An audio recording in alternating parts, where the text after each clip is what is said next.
No hay forma de escapar de ellos. Los alimentos demasiado dulces, llenos de grasas malas y ricos en energía, están en todas partes. Desde hace décadas, estos modernos hábitos alimenticios le causan problemas a nuestro cuerpo. ¿Pero qué hay del cerebro? ¿Perjudica una mala alimentación también nuestra salud mental, nuestro estado de ánimo y nuestra capacidad cerebral?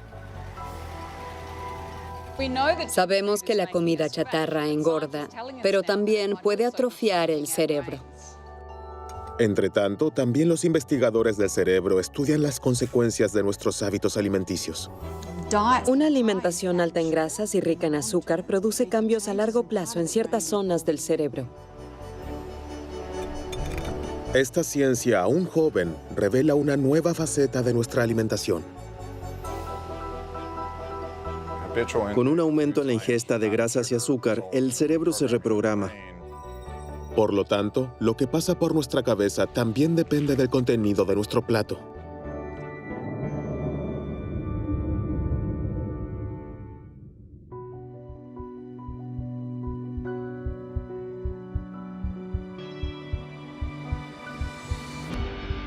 Todo comienza con las primeras comidas, antes del nacimiento. El cerebro se desarrolla durante el embarazo. Su posterior rendimiento depende de la forma en que se alimente, de lo que ha comido la madre durante los 9 meses.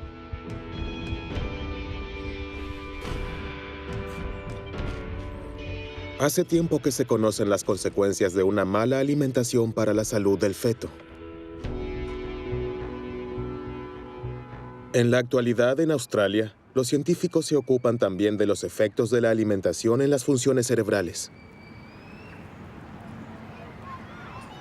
Felice Jacka es profesora en la Universidad de Melbourne. Estudió el comportamiento de miles de niños después de haber observado los hábitos alimentarios de sus madres en un amplio estudio de 23,000 mujeres embarazadas. Seguimos de cerca qué comida chatarra y alimentos procesados industrialmente comían y qué alimentos saludables, nutritivos y ricos en fibra. Luego examinamos la salud emocional de los niños de 18 meses a 5 años. Por supuesto, también se tuvieron en cuenta factores como el nivel de formación, los ingresos, la salud mental de la madre y el estilo de la educación. El resultado fue evidente. Las madres que consumieron más comida chatarra y alimentos procesados industrialmente, como refrescos dulces, refrigerios salados, pasteles y galletas durante el embarazo, tuvieron hijos más propensos a la agresión y las rabietas. Esta preocupante correlación sugiere que la alimentación de la madre afecta la salud mental del niño. Esto aún no se ha probado a nivel biológico, pero Felice Jacka ya está convencida de ello. Este amplio estudio noruego mostró que la alimentación de los niños también es importante, independientemente de lo que haya comido la madre. Los niños que comían demasiada comida chatarra y muy poca comida saludable a menudo mostraban un comportamiento furioso o agresivo, pero también dolor, miedo, inquietud y pesadillas. Desde entonces, las conclusiones de Felice Jacka han sido confirmadas por estudios en España, los Países Bajos y Canadá. Los investigadores del cerebro ven la causa en una ingesta excesiva de azúcar y grasas, pero también en una alimentación desequilibrada. Los alimentos procesados industrialmente y la comida chatarra, que a menudo carecen de nutrientes, no proporcionan lo que necesita el cuerpo, y especialmente las neuronas. En este laboratorio de la Universidad de Burdeos, los científicos están investigando los efectos de la alimentación incompleta en el cerebro de ratones.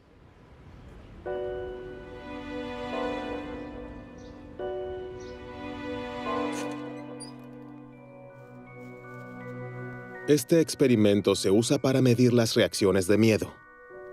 El animal tiene la opción de poder explorar la parte iluminada o esconderse en la sombra. Por lo general, el ratón siempre se toma el tiempo para explorar el área iluminada. Sin embargo, este ratón tuvo que prescindir de los ácidos grasos omega 3 durante su desarrollo. Estas son las grasas buenas, que se conocen principalmente por su influencia positiva en el corazón y las arterias.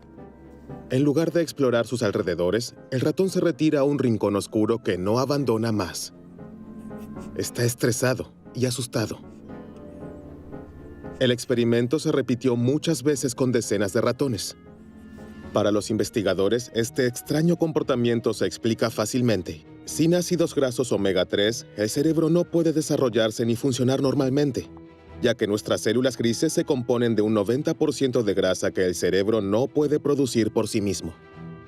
En el cerebro se encuentran junto al tejido graso las mayores cantidades de ácidos grasos poliinsaturados. Estos ácidos grasos son indispensables y como el organismo no puede producirlos por sí mismo, tenemos que ingerirlos con nuestra comida. El pescado graso, las entrañas, los aceites vegetales, las semillas y los frutos secos han sido desde hace mucho tiempo los que más aportan omega 3 a los seres humanos. Pero estos alimentos se han vuelto poco frecuentes en las cocinas de los países industrializados. La cantidad de ácidos grasos omega 3 que llega al cerebro es clave para el desempeño de sus células, pues a medida que las membranas absorben estos ácidos grasos, mejoran sus propiedades eléctricas. Las neuronas que son ricas en ácidos grasos omega 3 transmiten la señal más rápido y la red es más eficaz. En el caso de deficiencia de ácidos grasos omega 3, el funcionamiento del cerebro puede verse afectado. Grandes sectores de la población muestran una deficiencia en ácidos grasos omega 3. Por eso es importante asegurarse de una ingesta suficiente, especialmente en ciertas etapas como durante el desarrollo, cuando el cerebro necesita grandes cantidades de estos ácidos grasos. Esto también cuenta en la adolescencia, porque en esta etapa los hábitos alimenticios cambian a menudo. También en la vejez, cuando el cerebro absorbe menos los ácidos grasos omega 3, se debe aumentar la ingesta. Por eso, para que el cerebro funcione a toda velocidad, deben evitarse especialmente las deficiencias en la alimentación. Pero se debe disponer de los nutrientes adecuados y la comida debe ser variada.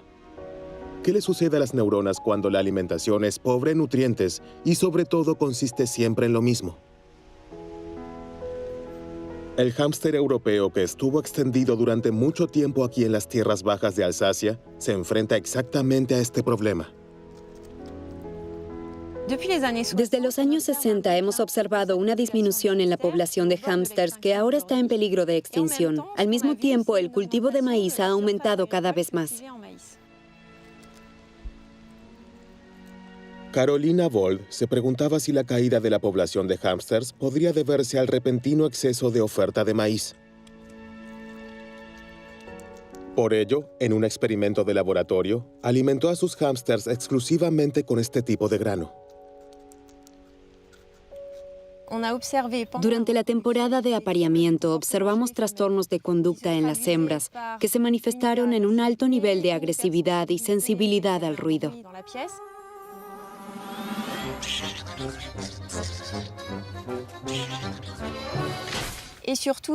Pero sobre todo, estas hembras se comían a sus crías el día de su nacimiento. Esto se observó en más del 80% de las hembras.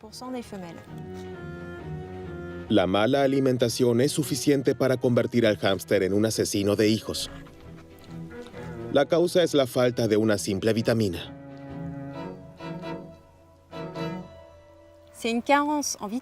Este comportamiento inusual se debe a una falta de vitamina B3, porque después de haber enriquecido su dieta a base de maíz con esta vitamina, mostraron un comportamiento normal.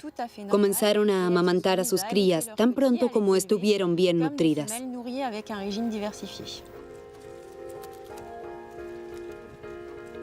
El canibalismo de los hámsters es preocupante. ¿Podría una alimentación poco equilibrada y deficiente llevar también al ser humano a un comportamiento agresivo y violento?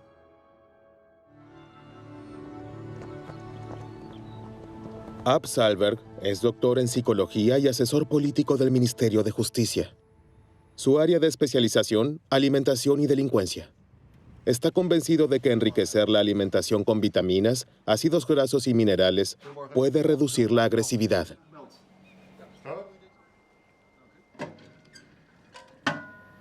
Esta hipótesis es difícil de verificar en la vida normal, porque nuestro comportamiento y nuestros impulsos están determinados por numerosos factores y circunstancias. Las cárceles parecen ser un entorno casi ideal para la investigación de la alimentación, porque allí no intervienen numerosos parámetros. Hicimos un estudio aquí en los Países Bajos con jóvenes prisioneros en 8 cárceles diferentes. Después de enriquecer su alimentación con vitaminas, minerales y ácidos grasos por 3 meses, examinamos los efectos en su comportamiento. Hubo 2 métodos diferentes de medición. Primero se les preguntó a los reclusos y al personal qué tan agresivos se sentían y qué tan agresivos se comportaban. Luego estudiamos el registro de incidentes por los cuales los prisioneros fueron castigados. Y resultó que el número de casos de castigo en celdas de aislamiento se había reducido drásticamente. En el grupo de presos cuyas comidas fueron enriquecidas, el número de incidentes disminuyó en 1/3. Así es que nuestra comida cambia nuestro estado de ánimo y refuerza ciertos impulsos.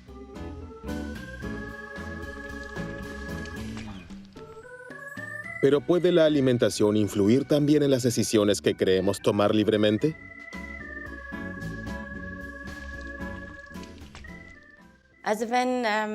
Bueno, cuando se les pregunta a las personas si creen que la alimentación y lo que comen tiene un impacto en su salud, la mayoría responde que sí. Cuando se les pregunta si pueden imaginar que la dieta también puede influir en sus pensamientos y decisiones, muchas personas no pueden imaginarlo.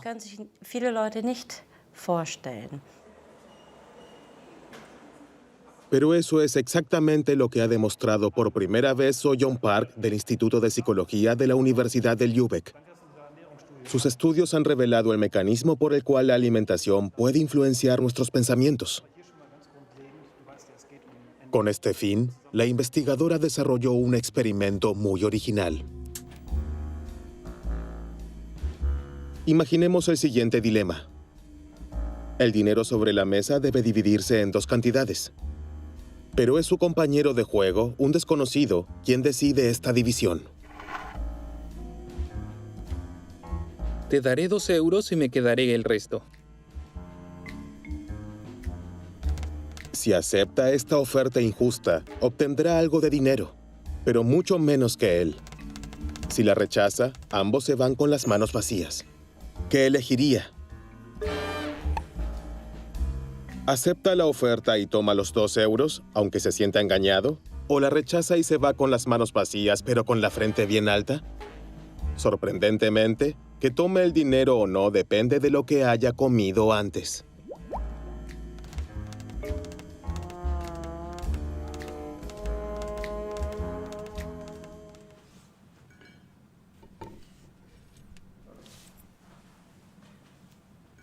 En este estudio, examinamos 24 sujetos que vinieron al laboratorio 2 veces y tomaron desayunos diferentes.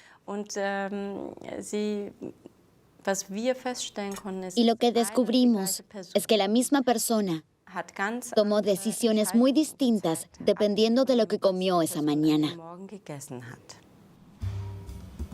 Para los sujetos de la prueba, ambos desayunos se ven iguales. Pero en realidad, uno contiene muchas más proteínas que el otro. El único parámetro que cambia es la proporción de proteínas y azúcar. Unas pocas horas después de la comida, el sujeto de prueba debe realizar varias pruebas en el ordenador. Hoy tiende a aceptar la oferta. Su interés personal pesa más que su disgusto. Será un poco más rico al final del día. La semana anterior la había rechazado a menudo y casi no ganó nada.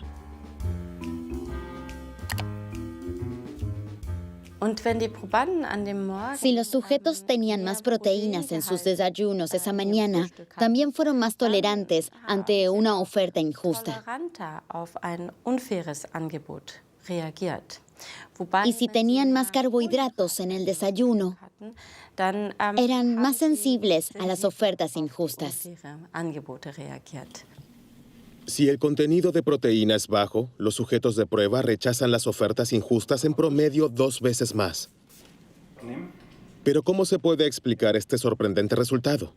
En busca de evidencia biológica para su observación, los científicos realizaron análisis de sangre. Enviaremos la sangre directamente al laboratorio y luego la analizarán en busca de componentes hormonales y aminoácidos, especialmente las hormonas insulina, cortisol, adrenalina, ACTH, y en el caso de los aminoácidos, especialmente triptófano y tirosina.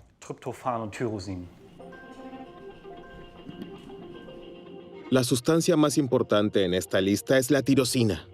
Este aminoácido es la sustancia precursora de la biosíntesis de una proteína que es fundamental para las funciones cerebrales, la dopamina.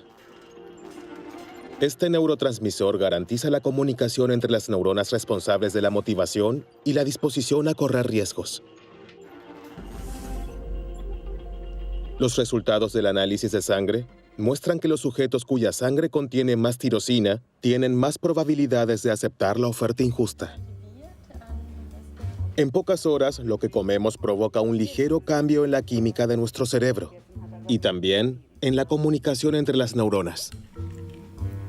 Esto es suficiente para influir en ciertas decisiones.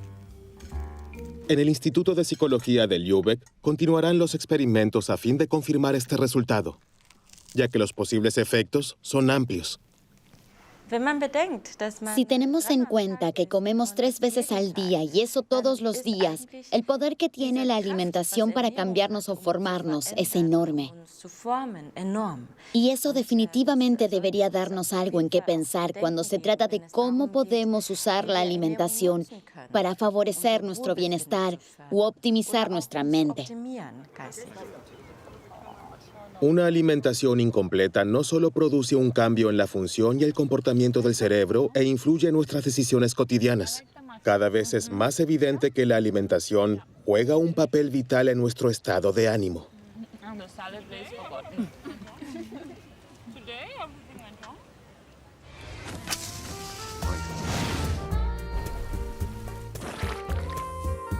Pero ¿qué pasa con la comida chatarra rica en azúcar y grasas malas?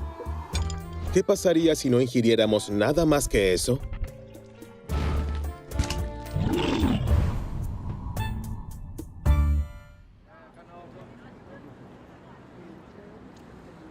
Científicos australianos de la Universidad de Sydney se ocupan de esta cuestión.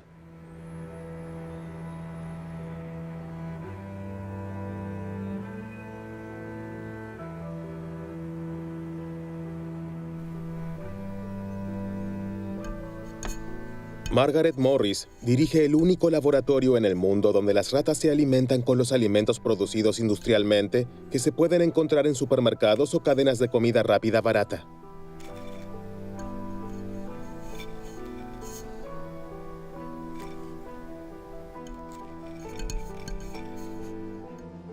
Para nuestro experimento, damos de comer a las ratas alimentos habituales como paté de carne, papas fritas, pasteles y galletas. Todos estos alimentos están disponibles en todas partes y son baratos. De esta manera, simulamos la alimentación del mundo occidental. La primera consecuencia de esta alimentación, la rata come porciones el doble de grandes. El animal nunca parece estar satisfecho. Sin embargo, esa no es la mayor sorpresa.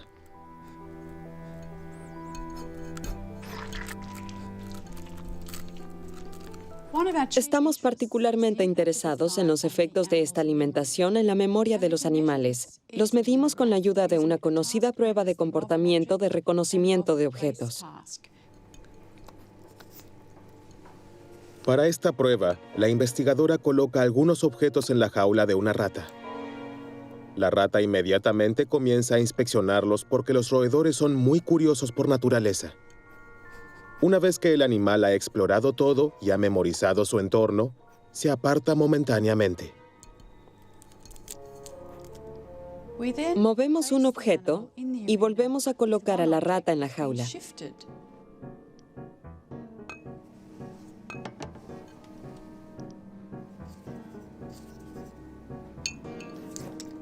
Cuando regresa, la rata pasa más tiempo examinando el objeto movido porque el otro objeto ya lo conoce. Está en su memoria.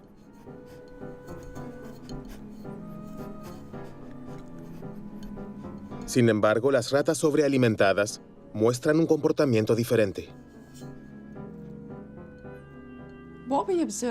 Los animales que reciben alimentos muy ricos en grasas o azucarados o ambos reconocen el objeto movido con menos frecuencia. A diferencia de las ratas sanas, dedican aproximadamente la misma cantidad de tiempo a examinar ambos objetos. Esto indica un daño en la memoria espacial.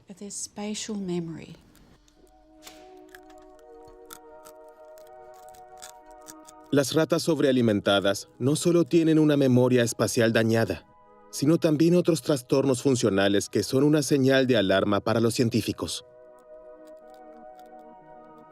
Estos indican cambios en el hipocampo, una pequeña región profunda del cerebro responsable del aprendizaje y la consolidación de los recuerdos.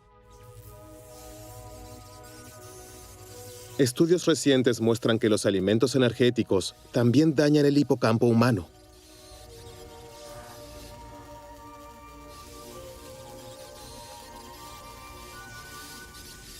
Observamos, por ejemplo, que la calidad de los alimentos afecta al tamaño del hipocampo y también al volumen de materia gris y blanca. Los primeros estudios de intervención muestran que una alimentación de 4 días con comida chatarra es suficiente para deteriorar las funciones cognitivas relacionadas con el hipocampo. Ahora, Margaret Morris está tratando de averiguar cómo los alimentos energéticos dañan el cerebro de sus ratas y reducen su rendimiento. Tiene una hipótesis. El consumo excesivo de grasa y azúcar desencadena una reacción inflamatoria que se propaga a las neuronas.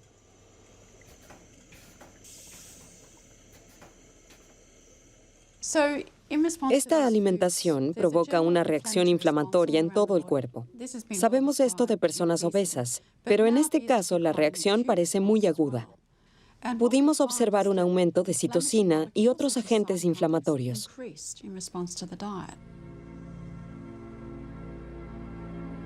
Una alimentación demasiado abundante desequilibra el sistema inmunitario.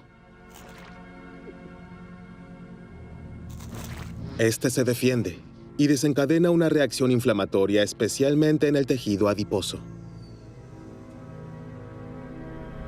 Nuestra grasa luego libera sustancias que extienden esta inflamación a todo el cuerpo. Hasta ahora, se supone que las neuronas están libres de este fenómeno porque están protegidas por la llamada barrera hematoencefálica. Esta membrana rodea los vasos sanguíneos y normalmente protege el cerebro. Creemos que esta inflamación creciente podría extenderse desde el cuerpo hasta el cerebro. Esto podría deberse a que la alimentación daña y hace permeable la barrera hematoencefálica, que de otro modo protege al cerebro de las sustancias proinflamatorias, de modo que estas sustancias se introducen en el cerebro. De esta manera, la inflamación penetra en las meninges y allí causa un fenómeno particularmente sorprendente. En su laboratorio, Sophie Laye demostró recientemente que ciertas células inmunes en el cerebro de sus ratones sobrealimentados, las células microgliales, comienzan a comerse las neuronas.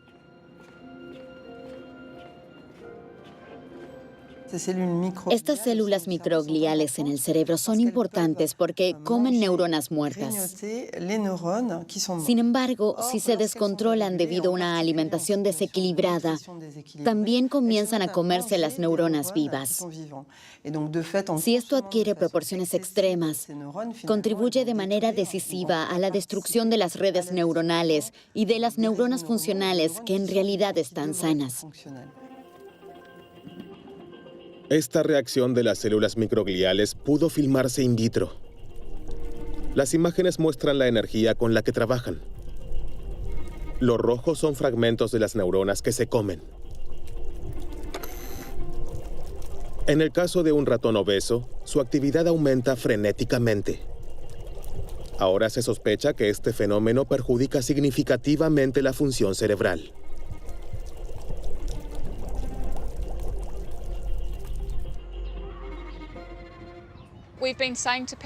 Llevamos 30 años diciéndoles a las personas, no coman estos alimentos, podrían sufrir un ataque cardíaco, cáncer o diabetes. Pero el comportamiento alimentario se ha mantenido igual. Si los consumidores ahora se enteran de que su alimentación es muy importante para la salud de su cerebro y la de sus hijos, es de esperar que estén más dispuestos a cambiar sus hábitos alimenticios.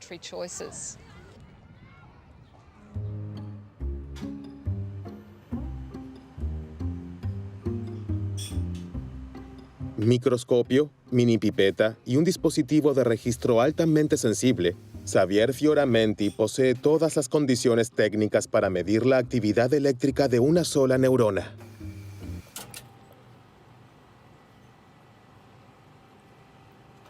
El principio es simple.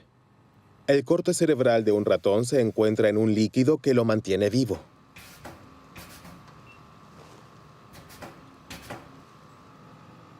El investigador acerca cuidadosamente su electrodo. Es una tarea particularmente difícil. Ahora llevo la pipeta hacia el cerebro y la acerco a la neurona hasta que hay un contacto. Ya está. Ahora mediremos la actividad eléctrica de las neuronas.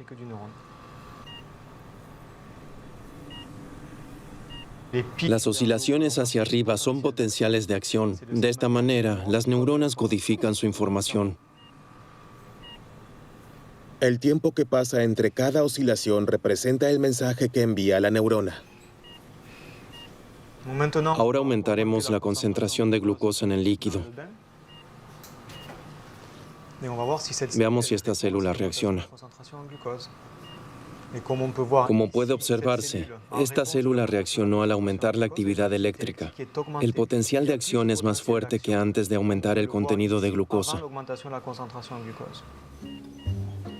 Esta señal es de una sola célula. Sin embargo, en el cerebro, todas las neuronas están conectadas entre sí. Los científicos suponen, por tanto, que la glucosa altera la actividad de todas las áreas del cerebro responsables de las sensaciones y el placer.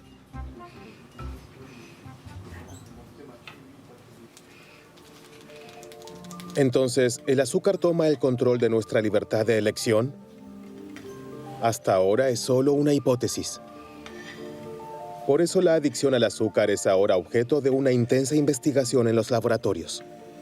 Y cada vez es más evidente que la influencia del azúcar es semejante al poder de una droga.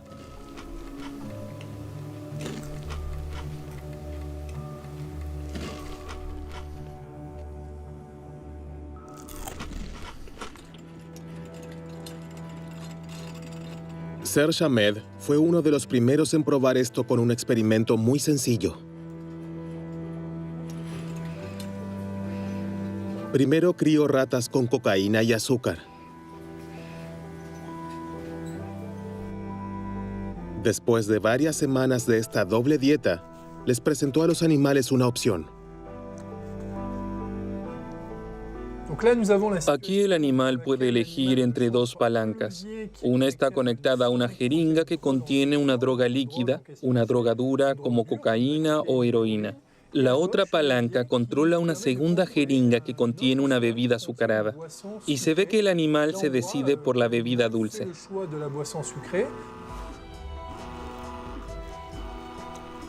Las ratas eligen agua azucarada 4 veces más a menudo que la droga. Aunque en el caso de la glucosa no hay riesgo de sobredosis, se ve claramente que el deseo no puede reprimirse. Este experimento muestra que el azúcar tiene un potencial adictivo más alto de lo que pensábamos anteriormente. Incluso puede ser más adictivo que las drogas duras como cocaína y heroína.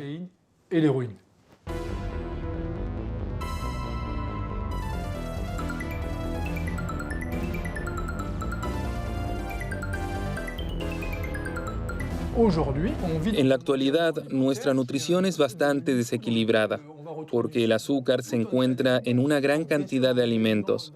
Por supuesto, esto incluye alimentos dulces, como bebidas azucaradas, pero también productos que no esperamos, como jamón o sopa.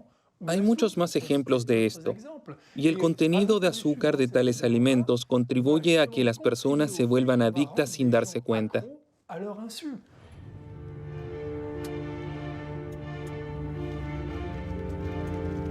Aquí en el Oregon Research Institute se investiga el impacto de los alimentos azucarados en el cerebro humano.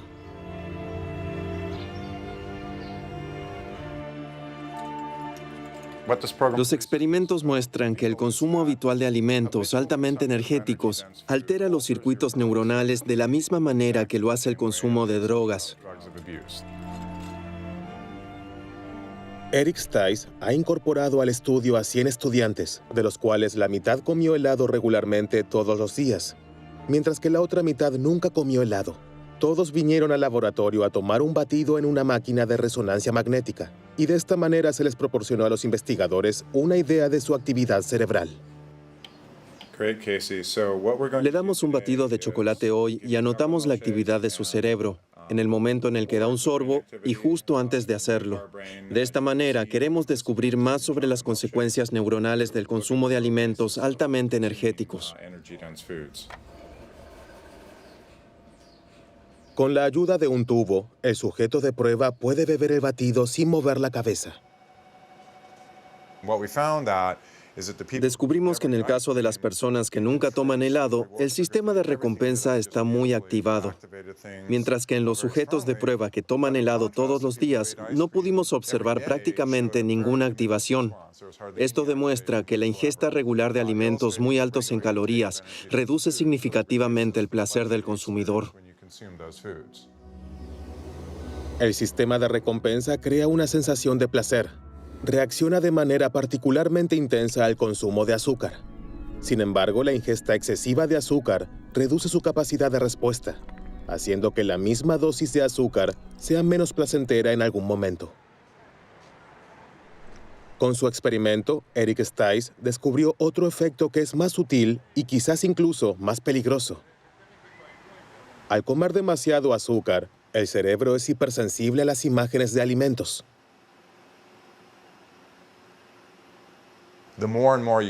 Mientras más helado coma, menos se activará su sistema de recompensa. Por otro lado, reacciona mucho más intensamente a los estímulos que prometen un pronto consumo de helado, como cuando pasa con el coche por una heladería o ve un comercial en la televisión. Responde a estos estímulos de manera mucho más intensa que las personas que nunca comen helado. Y eso incita a comer, a pesar de no tener hambre, lo que lleva a la obesidad y todos los problemas de salud que resultan de ella. Esta influencia directa de los alimentos en nuestro cerebro cumple una función importante en la selección de nuestra comida diaria.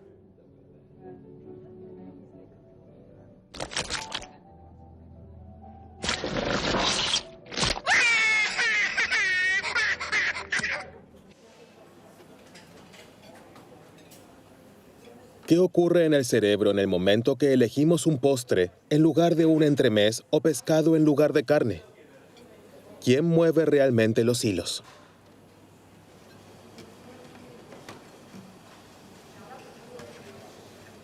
El laboratorio de Carlos Ribeiro está a la vanguardia en la investigación de nuestros hábitos alimenticios.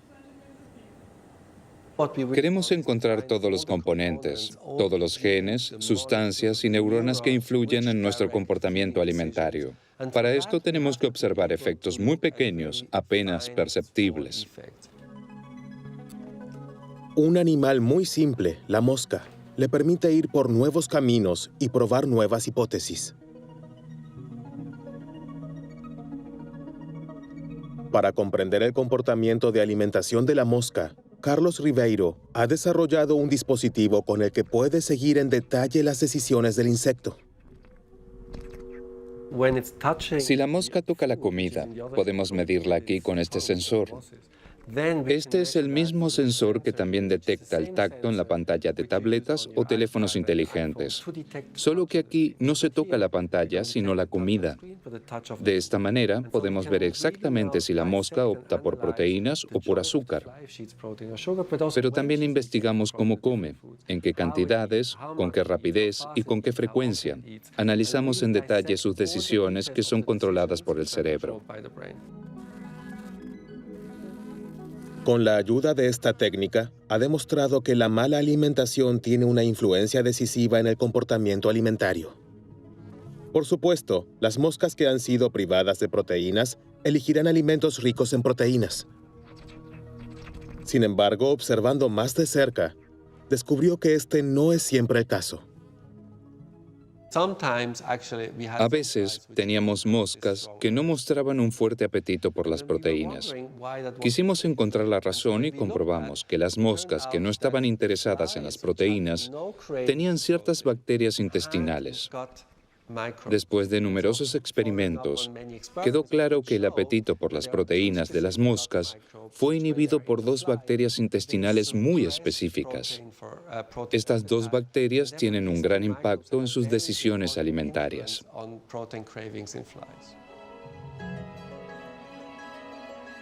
El comportamiento alimenticio de las moscas está influenciado por las bacterias en sus intestinos. Este sorprendente descubrimiento plantea una pregunta importante. ¿Las bacterias en nuestra propia flora intestinal, conocida por los científicos como microbiota intestinal, afectan también nuestro cerebro? ¿Cumplen alguna función en nuestros hábitos alimenticios?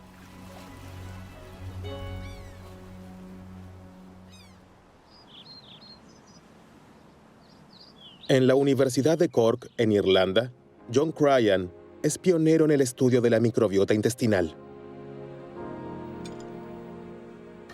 Logró demostrar que las bacterias intestinales también influyen en ciertos comportamientos de los mamíferos.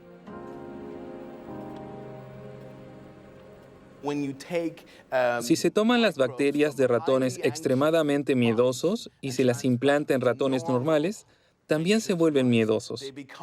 Esto también se aplica al revés. Con las bacterias de los ratones normales, se puede normalizar el nivel de estrés de los ratones miedosos. Los científicos ven ahora la microbiota como una especie de mediador entre la comida y nuestro cerebro. El factor que más influye en la composición de nuestra flora intestinal es la alimentación. La variedad de alimentos es crucial. Desde el nacimiento hasta la muerte determina la composición de nuestra flora intestinal. Recién estamos comenzando a comprender cuánto afecta nuestra alimentación a la flora intestinal y, por lo tanto, a nuestro cerebro.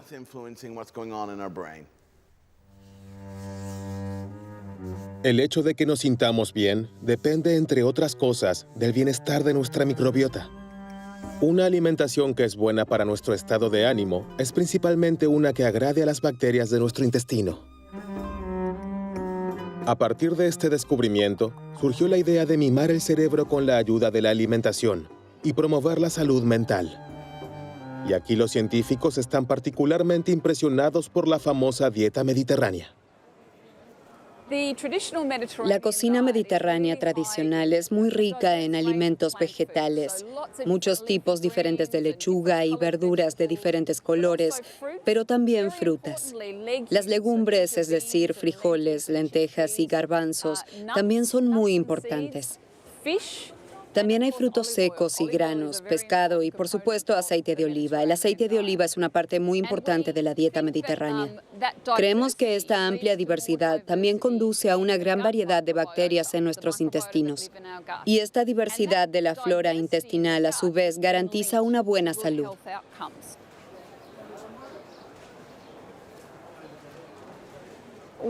El año pasado realizamos el primer estudio de 67 pacientes con depresión severa. Recibieron ayuda de un nutricionista durante 3 meses. Al final los examinamos nuevamente y descubrimos que su cambio de alimentación estaba acompañado de una mejora en la depresión. Cuanto más estrictamente siguieron la dieta mediterránea, mejor se sintieron.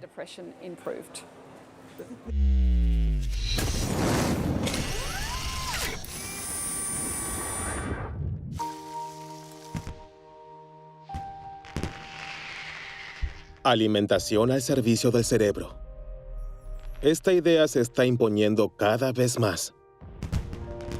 Los científicos ahora están siguiendo todas las pistas. Las especias que se han utilizado en la medicina tradicional india durante siglos ahora se están investigando en los laboratorios debido a sus efectos positivos en la psique.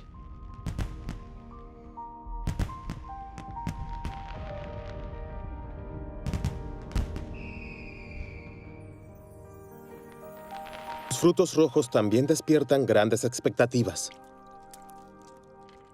Los polifenoles que contienen son capaces de reactivar las neuronas dañadas.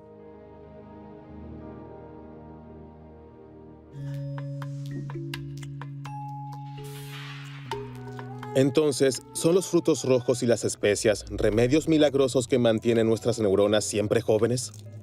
Aún es demasiado pronto para responder a esta pregunta. La ciencia recién está comenzando a desentrañar los misterios de esta increíble conexión entre la alimentación y el cerebro. El menú ideal para nuestras células grises aún se desconoce en gran parte. Sin embargo, una dieta variada y equilibrada que no contenga alimentos procesados industrialmente y azúcares, y que incluya muchas frutas y verduras, parece ser la mejor receta para mantener nuestras capacidades mentales. A mi abuela le gustaba decir, eres lo que comes, así que come bien. Y la ciencia comienza a reconocer cuánta razón tenía. ¿Podemos reducir la tasa de criminalidad previniendo las deficiencias en la alimentación? Es demasiado pronto para decir definitivamente que una alimentación saludable afecta nuestro comportamiento. Cuantas más barritas de chocolate comemos, mayor es la tentación, así que comemos más. Alimentamos el monstruo que llevamos dentro. Lo mejor que pueden hacer es alimentar a sus hijos de manera saludable y que no se acostumbren a esas porquerías. Acabo de decir porquería, lo siento.